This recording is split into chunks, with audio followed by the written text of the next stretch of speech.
It's official. We survived the freeze. So we made it. We survived. We had a lovely Christmas. And so I figured it'd be fun to take you around and show you what lived, what didn't live. And then we can compare notes on whether we should be really sad or like, we did the best we could.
So let's go take a look at what has lived, what has survived, and what continues to thrive.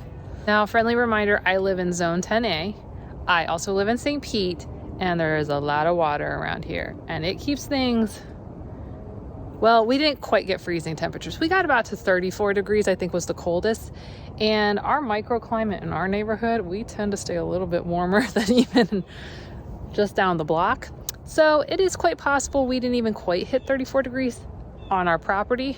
But let's take a look so you can compare, contrast, see how you might want to change things in the coming year so that you can have a warmer microclimate, and what you should just be like, yeah, it's a thing, it happened, and that's okay. So let's go. So let's check out this native garden up front here. And honestly, most things did pretty good. Native plants were meant to survive these freezing temperatures. So I think this one continues to look lovely no matter the temperature, especially these cooler temps. This is the Salt and Pepper Everglades square stem, and it continues to be a little happy thing. I don't even honestly see a difference between pre-freezing or really, really cold temps and now. It just seems to be going and going. And the bees continue to use this as a nectar source in the wintertime. So loving this one. And you can see behind it, the starry rosenweed. I mean, it's just putting out bloom after bloom after bloom after bloom. This is definitely one we should all be having in our yard because it is just, look at those flowers. We're in December. Joe Pieweed, look at that. All its new growth. Looks super happy. We got a little bit of coloration change, but nothing much. I mean, this is handling the cooler temps really well. These were already going to seed and were kind of dying out anyways. Muhly grass looks fine. This heliotrope, something happened a while ago. This doesn't have anything to do with the cold. This white pineland heliotrope is doing perfectly fine. We have this one here and the one over here, and both of them are still flowering. The marsh rattlesnake master put on flowers. I would say the leaves look a little bit sadder than they did pre-frost, but I mean, the plant's fine. It definitely could keep going. No problems here. And the same with its little friend to the side. So native so far, looking pretty good. Now, this purple cone flower, I will tell you, look at those petals. They are not happy. And the leaves look even worse, which is really weird because this plant is actually native to North Florida, which would get freezing temps.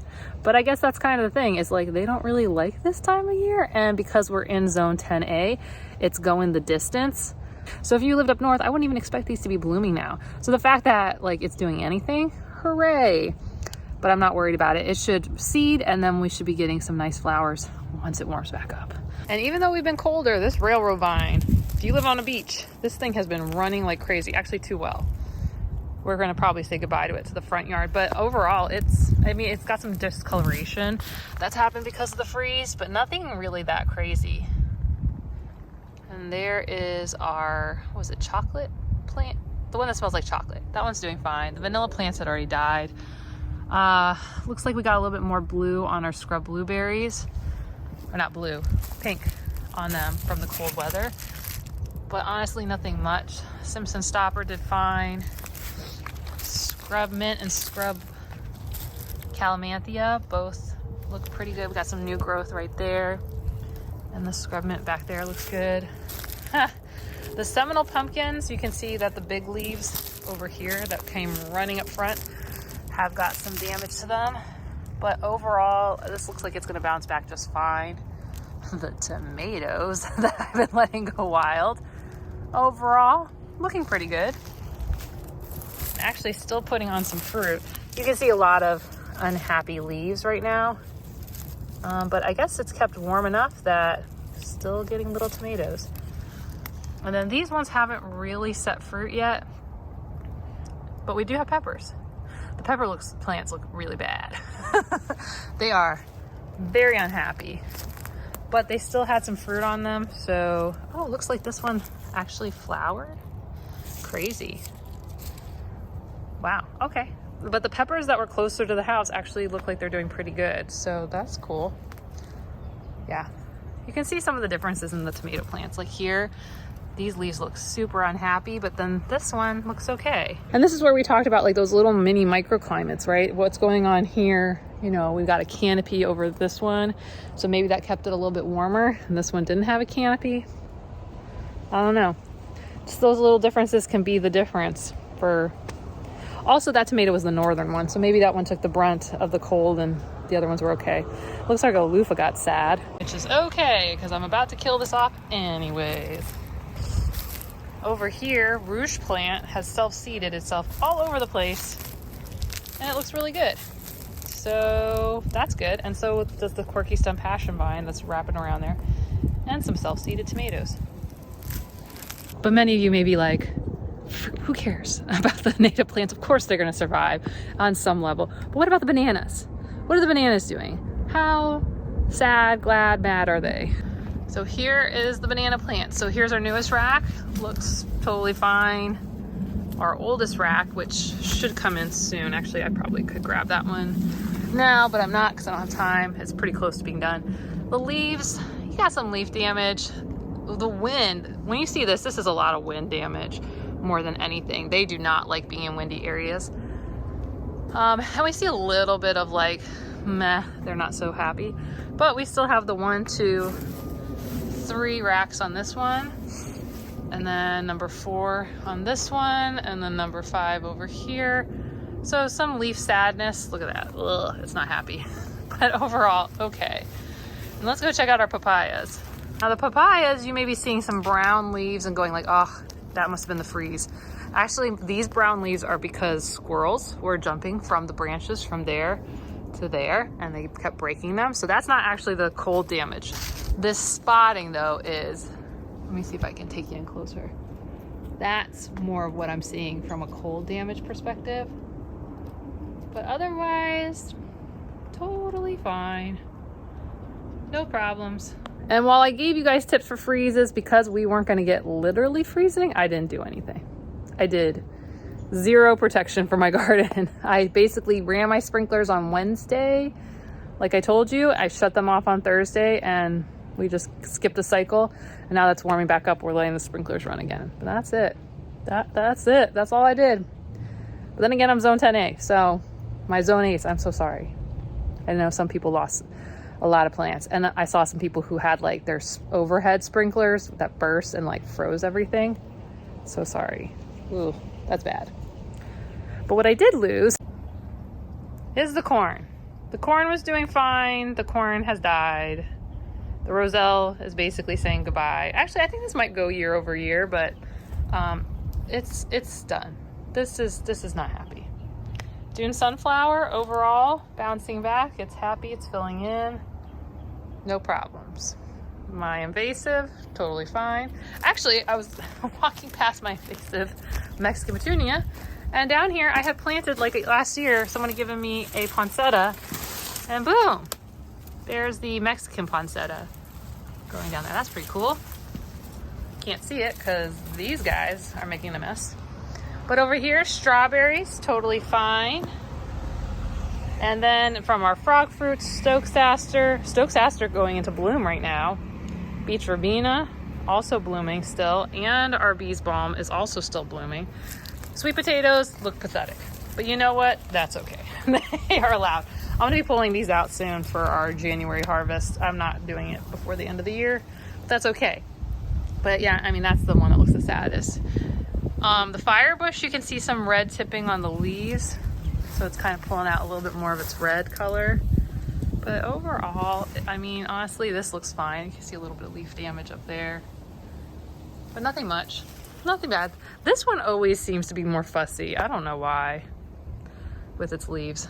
Something's different between these two. All our cold weather crops, they look fine. They look happy and green. The lettuces went to seed for some reason, and those strawberries are totally doing good.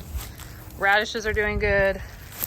Any of the natives over here, they were already died back before the cold snap happened. The flowers on most of the porterweed did drop.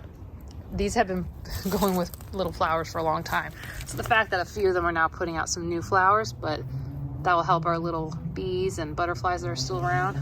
But otherwise they drop flowers. And the brown savory coming in strong, filling in the shady spots. So that's doing really well. Privet senna, this one's pretty unprotected because it's just kind of in a wide space for, not wide, but pretty decently. It looks totally fine. The dwarf ponciana's not happy, but it's overall pretty fine. The big ponciana, it's fine. Plumeria's fine.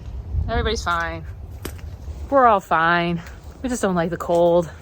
I got to run my fireplace, which that was fun, but I don't like the cold. Yeah. But onward, let's continue to look at plants. The dwarf bananas really did not have a good time. Also, yeah, no, they just don't have a good time. They're sad. They are miserable. Oh, look at that. Look at that. It looks like it's leaf rotting. Ugh. But over here we have the climbing aster still putting out some flowers, but a lot of it gone to seed. And then this is the white passion flower that's native. Also looks good. The papaya that's protective looks, well, it needs to be moved, but it looks totally, completely good. Yeah, actually, you know what's interesting? Probably because of the tunneling that happened with the wind coming this way, I see more banana leaf damage on these ones that are in the food forest. Probably being driven by the fact that that wind just had to come right through here. So a lot of the leaves, because when I look back in here, these leaves are better. The mulberries, they're okay. They'll probably cause them to put more fruit on, so we're okay. Shiny wild coffee looks perfect. Go natives. Ugh, look at all those areca palms. Oh yeah, my avocado. I forgot I even have this. Yeah, it looks okay. I mean, it always kind of looks sad like this, so I'm not gonna blame the freeze on it. The calamondin just dumping over with fruit, saying, Jacqueline, please harvest soon. And I will. I just, you know, there's been the holidays and didn't have time because there's like a lot. There's a lot for me to harvest on here, and I gotta figure out what I'm gonna make with it. And I got a canner, and I made turkey stock, but I got a canner. So I'm excited because I'm gonna probably do some more canning. I was super stressed about the whole canning process, but I did it. It was easy, but it was stressful because when you're dealing with pressure, you always worry about like blowing up your house. So I'm glad I didn't. But now I can can more. I could water bath can, but it was nice being able to just, it's more user-friendly than a water bath, I feel like, on a level, because it tells you what to do. So that's nice. But carrying onwards with the plants, the cordelians look really good. They look, you can see, they do look a little sad. But from a distance, they look fine. They're fine. All that stuff's fine. These fire bushes look a little bit, because they're a little bit more stressed out because they get not as much sun as the front. But they protected the jacaranda there really well. And the tropical sages seem like, I don't know, it's like the middle of summer for them. The leaves look a little bit tired, but I mean, nobody's dying, so that's good. And back here, palm's fine. Oh, that's still falling over. Never dealt with that. Overall, this mulberry, I mean, the leaves are sad. I can prune this again, so that'll be good. Fig, good. Orange tree, fine. Starfruit, still sad because I never deal with it. And most of the tropicals over here, while there is some leaf stress, the one that seems the most stressed is this elephant here, which is completely fine because it is invasive and I want it to die. So I don't really mind if it gets mad, but it's not that mad, so. And the bitter melon that's invasive to my yard also looks really sad. So I also would like that to die, but it has not died yet. Invasives. But overall, these look good. The banana that looks the worst is that one. And the reason this one looks the worst is because as the wind, as the cold air came through here, it would just beat on this banana and be so sad. And this is not fallen over because of it. It's actually because I kicked it over because it was in the way of the sidewalk. So, but this one's the saddest. So sad. But that's okay. We have plenty of bananas. We are not worried about this. So overall, I think we fared ridiculously well. I figured we were gonna lose more plants than what we did. But overall, I mean, some stuff looks sad, but it's not that sad. So I'm gonna give us a thumbs up for this. Well, now it's the time to get ready for the new year, and we gotta start thinking big, planning for the future. And that's what's gonna be up next. Okay, I'll see you soon. Bye.